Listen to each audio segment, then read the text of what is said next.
Educational creativity চ্যানেলে সকলকে স্বাগত। 100% বকেয়া ডিএকে কেন্দ্র করে আরটিআই করেছিলেন ইউনিটি ফোরামের পক্ষ থেকে শ্রী বিপ্লব ব্যানার্জি।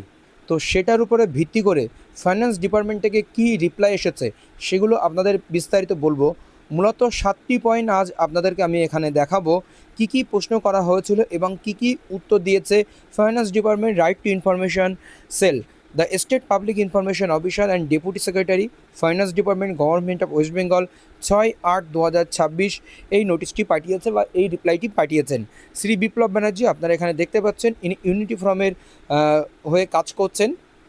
তো information sought for under RTI act 2005 case of Shri Biplab Banerjee of Bankura with reference to your RTI petition date 4/7/2026, 3/7/2026 and 6/7/2026 and this department endorsement ইত্যাদি RTI ইত্যাদি ইত্যাদি, I am furnished you 2 copies of memo number এত date 3/8/2026 received from the governance cell of this department। তাহলে unity from তারা কিন্তু বসে নেই, তারা কাজ করেই চলেছেন এই ডিএ সংক্রান্ত বকেয়া ডিএ সংক্রান্ত টাকা আদায় করার জন্য। Your RTI application date 4/7/2026, 3/7/2026 and 6/7/2026 are hereby disposed of. এখানে 4/7/2026 এবং 3/7/2026 এবং 6/7/2026 মূলত 3টি আরটিআই করা হয়েছিল। তো তার মধ্যে একটি আরটিআই কপিতে কী কী বলা হচ্ছে আমরা পুরোটাই দেখে নিই। চলুন, প্রথম যে আরটিআই কপিটি করা হয়েছিল তার রিপ্লাই 3/8/2026 তার রিপ্লাই কী এসেছে। Information sought under section 5(4) read the section 5(5) 2005 থেকে শ্রী বিপ্লব ব্যানার্জি বাঁকুড়া। রেসপন্সটা দেখুন। প্রথম যে প্রশ্নটি করা হয়েছে 1 নম্বর প্রশ্ন, kindly provide the complete modalities criteria or procedure adapted by the government of disbursement of DA arrears under the aforesaid memorandum.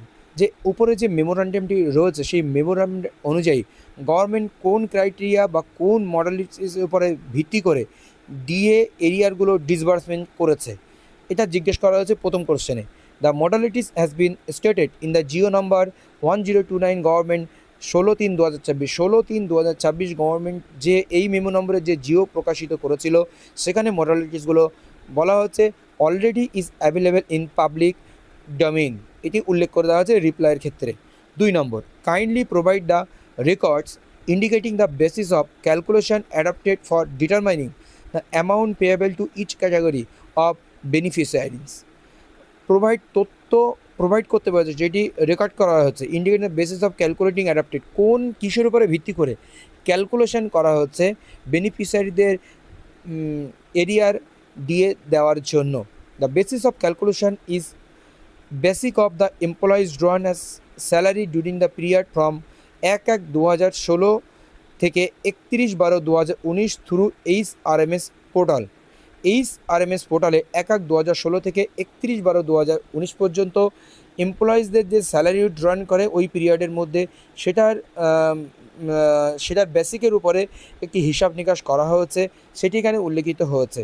This data can not be shared without the consent of the employees concern এমপ্লয়িজের অনুমতি ছাড়া এই data share করা সম্ভব নয়, সেটি 2 নম্বর পয়েন্টে বলা হয়েছে।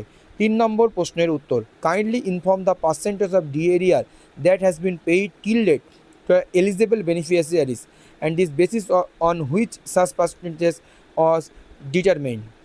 ডিএ এরিয়ার যে দেওয়া হয়েছে এই পর্যন্ত এলিজিবল বেনিফিশিয়ারিদের সেই কোন পার্সেন্টেজে সেটি হিসাব করা হয়েছে and the basis of which percentage was determined, এবং পার্সেন্টেজটি কিসের উপরে তৈরি করা হয়েছে।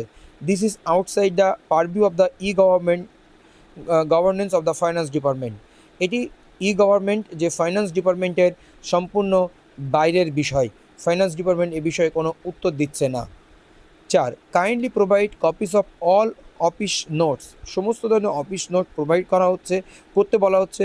ফাইল নাটিং অ্যাপ্রুভালস, এবং অ্যাপ্রুভালস কী হয়েছে বা ফাইল নোটিংস, ফাইল যে নোট করা হয়েছে সেগুলো, ক্যালকুলেশন হিসাব নিকাশ, orders or communication showing how the percentage of payment was decided। Percentage of payment decide করার সময় কী কী অর্ডার হচ্ছে, কী কী ক্যালকুলেশন, কী কী নোট করা হচ্ছে, ফাইল নোট, অফিস নোট বা অ্যাপ্রুভাল কী কী রয়েছে সেই তথ্যগুলো প্রোভাইড করতে বলা হচ্ছে। This is outside the পারভিউ of the government of finance department, এটা সম্পূর্ণ গভর্নমেন্ট বা গভর্নমেন্ট অফ ফাইন্যান্স ডিপার্টমেন্টের পারভিউয়ের বাইরে এই তথ্য। 5 নম্বর, kindly inform whether any formula, inform করতে বলা হচ্ছে কোনো ফর্মুলা অ্যাপ্লাই করা হচ্ছে, ফাইন্যান্স মডেল কোনো ফাইন্যান্সিয়াল মডেল অ্যাপ্লাই করা হচ্ছে, অর বাজেটারি মেথোডোলজি কোনো বাজেট সংক্রান্ত পদ্ধতি অ্যাপ্লাই করা হচ্ছে, or adopted for determining the percentage of payment percentage হিসাব করার জন্য কী কী মডালিটি ফলো করা হয়েছে, কোন ফর্মুলা কোন বাজেটারি মেথোডোলজি ফলো করা হচ্ছে সেটা প্রোভাইড করতে বলা হচ্ছে। EPS kindly provide a copy, তার একটা কপি প্রোভাইড করতে বলা হচ্ছে।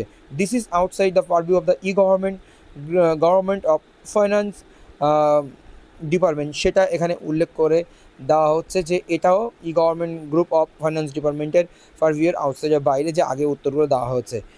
6 নম্বর প্রশ্ন, kindly provide copies of and government order provide করতে বলা হচ্ছে, circulars and memorandum, internal instruction, other documents governing the calculation and disbursement of the D arrear disbursement বা ক্যালকুলেশন সংক্রান্ত ইনস্ট্রাকশন, গভর্নমেন্ট অর্ডার, মেমোরেন্ডাম সেইগুলোকে প্রোভাইড করতে বলা হচ্ছে। All such orders are available in the public domain, এগুলো ইতিমধ্যে public ডোমেইনে রয়েছে বলে উত্তর দেওয়া হচ্ছে। Kindly inform whether any category of beneficiaries, কোনো ক্যাটাগরির বেনিফিশিয়ারি বা কর্মচারী has receive at a rate different from others, অন্য অন্য কর্মচারীদের থেকে অন্য রেটে এরিয়া ডিএ পেয়েছে। If so kindly specify the category, সেই ক্যাটাগরিকে স্পেসিফাই করুন। দ্য পার্সেন্টেজ পেইড, কী পার্সেন্টেজ তাকে পেইড করা হয়েছে, and the reason recorded therefor, এর পিছনে কী কারণ রয়েছে। মানে ডিফারেন্ট হারে বিভিন্ন কর্মচারীদের বেনিফিশিয়ারিজদের ক্যাটাগরির উপরে ভিত্তি করে ডিফারেন্ট হারে বকেয়া এরিয়া দেওয়া হয়েছে কি না। তো উত্তর কী দেওয়া হয়েছে, no differential calculation is perform for calculating such arrear for any category of employees, কোনো ক্যাটাগরির উপরে কোনো অন্য ধরনের ক্যালকুলেশন করা হয়নি বলে উত্তর দেওয়া হচ্ছে। এই যে 7টি প্রশ্নের মোটামুটি যথাযথ উত্তর কিন্তু আসেনি, যে উদ্দেশ্যে আরটিআই করা হয়েছিল সেই উদ্দেশ্যে আরটিআই কিন্তু সঠিক হলো, মানে সঠিক তথ্য দিতে পারলো না দপ্তর থেকে, ফাইন্যান্স ডিপার্টমেন্ট আরটিআই সেল থেকে। এই হচ্ছে আপডেট, আরও কিছু আরটিআই তথ্য অবশ্যই আপনাদেরকে দেবো। ধন্যবাদ।